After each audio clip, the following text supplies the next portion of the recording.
Hello friends, welcome to our YouTube channel educational platform. आज हम लोग पढ़ने जा रहे हैं इलेक्ट्रिक चार्ज एंड फील्ड। ये केवल फार्मूला रिवीजन के लिए है। फार्मूला जो जैसे दिया रहेगा हम उसको बताएंगे कहाँ क्या है, और हम बताएंगे कि क्वेश्चन किस टाइप के पूछे जाएंगे आपके पेपर में, तो हमारे साथ बने रहे। तो सबसे पहले बात करते हैं फोर्स बाय चार्ज। किसी भी चार्ज के द्वारा फोर्स कितना लगेगा, तो उसका हो जाएगा F इक्वल टू के क्यू इंटू ई। ये आपका क्या है? ई है इलेक्ट्रिक फील्ड, इलेक्ट्रिक फील्ड है। क्यू आपका चार्ज, ठीक। ये हमारा फोर्स निकालने का फार्मूला हो गया। फोर्स बराबर क्या है, समझ में आया? F equal to Q into E, ठीक। आगे हम बात करते हैं कुलॉम लॉ। कुलॉम लॉ का फार्मूला होता है F equal to K Q1 Q2 by are square. अगर कुलॉम लॉ की डिफिनेशन की बात करें तो force arising between the two charge is directly proportional to the multiple of charge and inversely proportional to the distance square, ठीक। उसका formula हो जाएगा F equal to K Q1 Q2 by are square. ये दोनों Q1 Q2 क्या है? ये दोनों चार्ज हैं। क्या है? चार्ज। ऊपर लिखा तो ऐसे कर दे रहे हैं। और इसमें K क्या है? डाइलेक्ट्रिक कांस्टेंट, जिसकी वैल्यू होती है 9 इंटू 10 की पावर 9। कितनी वैल्यू होती है? 9 इंटू 10 की पावर 9 होती है। R क्या है? Distance between the two charges,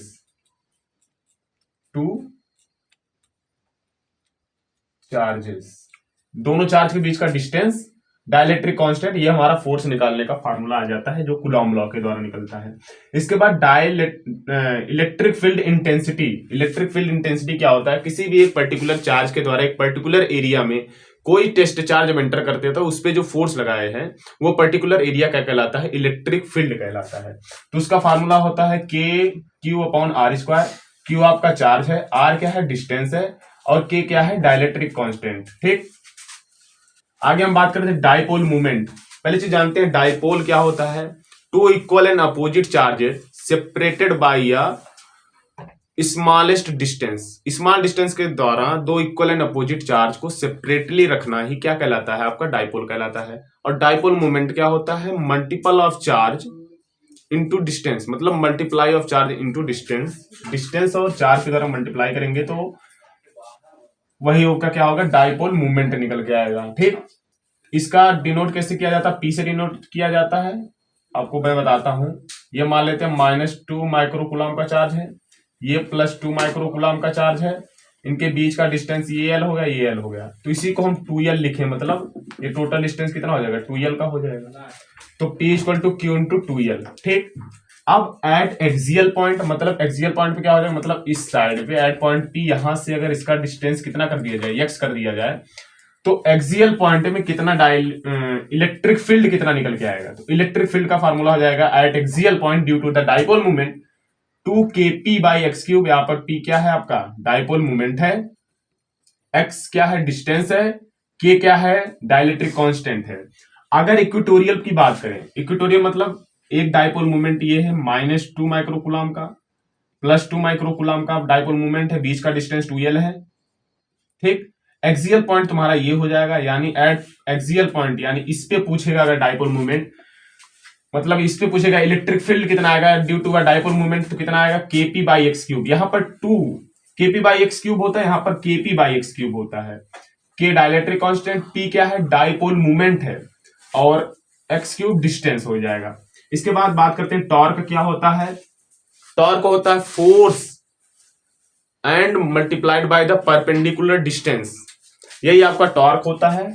torque equal to होता है PE sine theta. Sine theta आपका एंगल किसके बीच का बताता है? Angle between P and E। Dipole और इलेक्ट्रिक फील्ड के बीच का जो एंगल होता है उसे साइन थीटा हम रखेंगे वहां पर। ये E साइन थीटा होता है, ठीक। इलेक्ट्रिक फ्लक्स की बात करें तो इलेक्ट्रिक फ्लक्स का क्या होता है? किसी भी एक पर्टिकुलर एरिया से पास होने वाली perpendicular line, electric field line ही क्या कहलाती है? इलेक्ट्रिक फ्लक्स कहलाती है। तो उसका फार्मूला होता है close integration of E dA cos theta. E आपका इलेक्ट्रिक फील्ड है, E क्या है? इलेक्ट्रिक फील्ड है। AD क्या है? डिस्टेंस है। इसी से हम गॉस लॉ भी प्रूव करते हैं। तो इसका फार्मूला जब फिर से देखते हैं, इलेक्ट्रिक फ्लक्स का फार्मूला हो जाएगा E D A cos theta हो जाएगा। फिर गॉस लॉ की बात करें तो गॉस लॉ कहता है कि electric flux due to a object is directly proportional to the charge, directly proportional to the epsilon naught into charge present on the object. तो हो जाएगा epsilon naught equal to q into epsilon naught. ठीक, इसके बाद application of Gauss law की बात करें तो इसमें 4 एप्लीकेशन है। Infinite charge wire, infinite charge sheet, conducting sphere and non conducting sphere, ये आपके सिलेबस में है। तो इसके बाद बात करते हैं infinite charge wire. Infinite charge wire की वजह से तो के 2k लेमडा बाई आर, देखो इसमें लेमडा क्या है, charge density, charge density, charge density देखो हम बता दे रहे हैं 3 चार्ज डेंसिटी है, एक लेमडा है, लेमडा बराबर हो जाएगा चार्ज अपॉन लेंथ, रो बराबर हो जाएगा चार्ज अपॉन एरिया, सिग्मा बराबर, और रो बराबर हो जाएगा चार्ज अपॉन वॉल्यूम। तो ये चार्ज अपॉन लेंथ है 2k लेमडा बाई आर। इसके बाद हम चार्ज शीट की बात करें तो हो जाएगा सिग्मा अपॉन 2 एप्सिलॉन नॉट। ठीक, ये दोनों हो गया। एक और है, इसको मैं यहां पर बता रहा हूं, conducting sphere and non conducting sphere का, तो यहां इरेज करके मैं बता रहा हूं।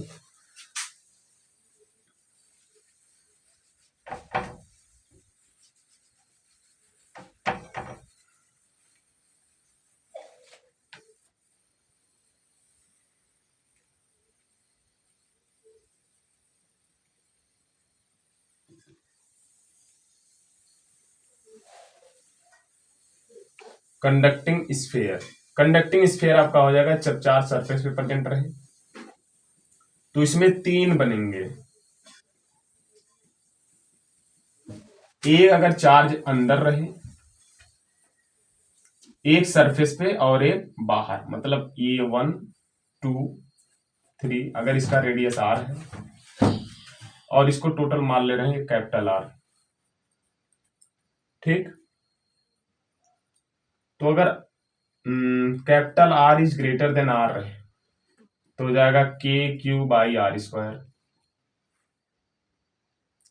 अगर आर इक्वल टू आर मतलब सरफेस पे रहे तो हो जाएगा k q by small r square, ये कैपिटल आर स्क्वायर रहेगा, स्मॉल आर स्क्वायर।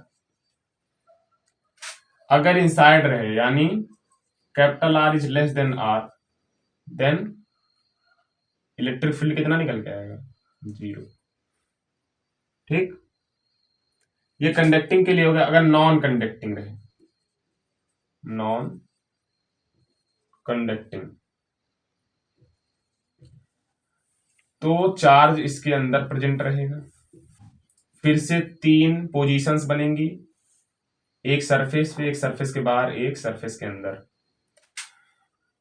तो इसका अगर आर, इसको स्मॉल आर लेते हैं, इसको कैपिटल आर ले लिए, तो small r is less than यानी कैपिटल आर बड़ा है, तो हो जाएगा k q by are square, capital r square. अगर सरफेस पे है यानी आर इक्वल टू आर तो हो जाएगा k q by small r square. ठीक, अगर अंदर है यानी r is greater than capital r तो हो जाएगा k q r, k q r upon r square. ठीक, तो ये पूरा हमारा ओवरऑल रहा चैप्टर, सब फार्मूले हो गए। इसको अच्छे से रिवाइज कर लें, याद कर लें, क्योंकि इसी के बेस पे पूरा क्वेश्चंस लगेगा अगर आएगा। तो अगर 5 नंबर की बात करें, आपके पेपर में 5 नंबर के क्वेश्चन गॉस लॉ के ही आते हैं, मोस्ट ऑफ द केसेस यही आते हैं।